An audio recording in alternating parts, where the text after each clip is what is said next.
Hi, I'm Olivia, a 33-year-old teacher with a passion that extends beyond the classroom: vintage cars. My grandmother, who was as much a gearhead as she was a guiding light in my life, left me something that meant the world to both of us. Walking into the garage always brought a wave of nostalgia. Each car told a story of past road trips and shared laughter. The roar of the engines seemed to echo through time. This collection, now mine, wasn't just metal and rubber. It was the embodiment of freedom and the foundation of my future ambitions. Each car, polished to a gleaming shine, stood ready to fuel the dreams my grandmother once shared with me. "You're going to do great things, Olivia," she would say, her hands wrapped around a steaming mug of coffee. The garage lights cast shadows around us, whispering of the past. The plan was simple but full of promise. Sell the collection and start a business, a community hub, not just a school, where people could come to learn, grow, and connect. That's what she would have wanted. It wasn't just an investment, it was a legacy. As I sorted through the paperwork for the sales, each signature felt like a silent promise to her. The noise of the city faded, replaced by memories of her lessons about both cars and life. "Just remember, these cars are like people," her voice echoed in my mind. "They each have their quirks and stories. Treat them right, and they'll show you the world." The dream was in motion. At least that's what I thought. But the road ahead was about to take a sharp turn, thanks to Ryan, my husband, who had his own plans that didn't consider the promises I'd made to the woman who gave me so much. "Family comes first, Olivia," he would often remind me, his voice firm but reassuring. But whose family? And at what cost?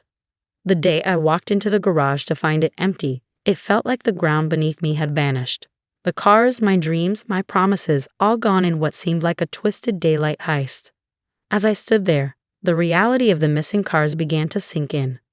When Ryan walked through the door that evening, his face didn't carry the guilt you'd expect from someone who had just dismantled a dream. "Why did you do it, Ryan? Where are the cars?" The sharpness in my voice startled even me. "They're gone, Olivia. I sold them," he said, as if declaring something trivial. "We needed the money for Megan's wedding. It's important to her, important to all of us." "That was for our future, Ryan. How could you make such a decision without even talking to me?" My voice cracked as anger and hurt swirled inside me. "Come on, Olivia. Don't be like that. Family comes first. You know this. Megan has been dreaming of this day her whole life." "Megan's dreams at the expense of mine? Is that how family works for you?" The coldness in my voice was new, born of betrayal. "Olivia, you're being unreasonable and selfish. Think about the family," he deflected, only adding fuel to my growing resolve. "And what am I then, Ryan? Just someone you can take from to please your sister." The room grew colder with each word as the argument spiraled. His defense became more about justifying his decisions than addressing the betrayal. "I did what I had to do for my family. You're my wife, Olivia. You should understand and support me." "Support you? In what?" "This decision." I snapped. "You've made it clear that my dreams don't matter." Unable to face the consequences of what he had done, Ryan grabbed his coat. "I can't deal with this right now," he muttered, heading for the door. "I'm going to stay with my parents." As the door slammed shut, the finality of it echoed the shattering trust between us. Alone in the empty garage, the weight of his betrayal sank in. I slid to the floor, my mind racing through every cherished memory tied to those cars and my grandmother's legacy. But in that moment of despair, a resolve hardened within me. This wasn't just a financial betrayal, it was personal, and it demanded action. The next morning, I called a lawyer, my voice steady. But cold, I said, my voice steady despite the storm of emotions within me. "I need to discuss divorce proceedings, and I need to know how to protect myself financially from further damage." The lawyer's calm demeanor was a balm to my turmoil. "We'll take everything step by step, Olivia. First, let's secure your financial assets, then we'll discuss your options moving forward." As I hung up the phone, the path ahead felt anything but clear. But one thing was certain. I was going to fight for what was rightfully mine, with every resource I had. This wasn't just about a divorce anymore. It was about reclaiming my life, my dreams. While Ryan was away, the silence of our home gave me too much room to think. Compelled by a gnawing suspicion, I began sifting through our financial documents, something Ryan had always conveniently handled. What I found was worse than the empty garage. Overdue bills and credit card statements, each marked with glaring warnings, lay scattered across the table. Beneath a stack of junk mail, I uncovered the most damning evidence: a bank statement showing massive transfers to an unfamiliar account. My heart raced. I could hardly breathe. He didn't just betray me, he's endangered our entire future. I whispered, the walls of our home suddenly feeling like a cage built from his lies. Gathering the documents, I made another call to my lawyer. My hands trembled, but my voice was firm. I found more. It's worse than I thought. Document everything, Olivia, my lawyer advised. We'll need all of this. Are you safe? Should we discuss protective measures? I'm alone. He's staying at his parents' house, I replied. But yes, let's ensure he can't do more damage. The next day, we met in person. The lawyer's office was stark and impersonal, a stark contrast to the turmoil of my emotions.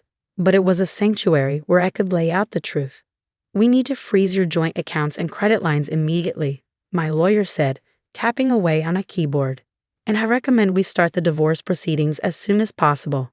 Based on what you've told me and the evidence you've provided, we have a strong case for financial misconduct. I nodded, the reality settling in. What about the cars? Is there any way to get them back, or at least get compensated for them? We can certainly include that in the settlement. It's clear that the sale wasn't just about the wedding. It was likely to stabilize his own financial mess. The lawyer replied, the tone clinical but not without empathy. That's just it, isn't it? I said bitterly. He sold my future to patch up his past. Yes, and we're going to address that. You're taking the right steps, Olivia. Protecting yourself now is paramount. The discussion turned to legal terms, procedures, and financial strategies. Each word spoken in that office fortified my resolve. This wasn't just about ending a marriage, it was about ensuring that Ryan's betrayal wouldn't define me. I want to ensure he doesn't benefit from my future successes either, I said firmly. Whatever business I build, it's going to be mine alone. We'll make sure of that, the lawyer reassured me. I'll draft a separation agreement that protects your future earnings. As I left the office, my emotions were a whirlwind. The road ahead was daunting, but for the first time in what felt like forever, I was taking control of my life, no longer dictated by Ryan's deceptions. During the months of separation, my focus shifted entirely to my career and the business I had always dreamed of.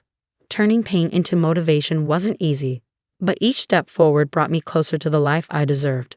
One afternoon, I sat across from my business mentor, Samantha, in a bustling coffee shop.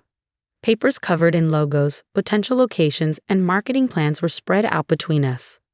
Olivia, the key is to start lean. Focus on what makes your educational program unique, then build from there, Samantha advised, scanning my business proposal. I know it's risky, especially with everything going on. But I feel like it's now or never, I replied, sipping my coffee. I want to build something that's mine, something untouched by chaos. Let's talk funding, Samantha suggested. Have you thought about a small business loan or even crowdfunding?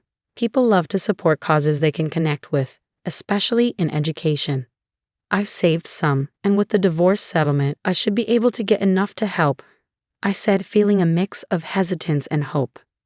The weeks that followed were a whirlwind of activity. Securing a loan, finding the perfect location in the heart of the city, and hiring a team that shared my vision were all challenging, but exhilarating. There were days when the obstacles felt overwhelming. On one particularly rough day, I was on the phone with our supplier, who had delayed our educational materials. We need those materials before the semester starts, or we won't be able to launch, I explained, the frustration evident in my voice.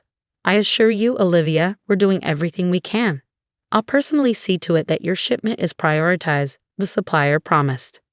Despite the setbacks, the day we opened our doors to the community was a triumph. Watching students walk in eager to learn felt like the beginning of a new chapter in my life. As the business began to flourish, so did my sense of self-worth.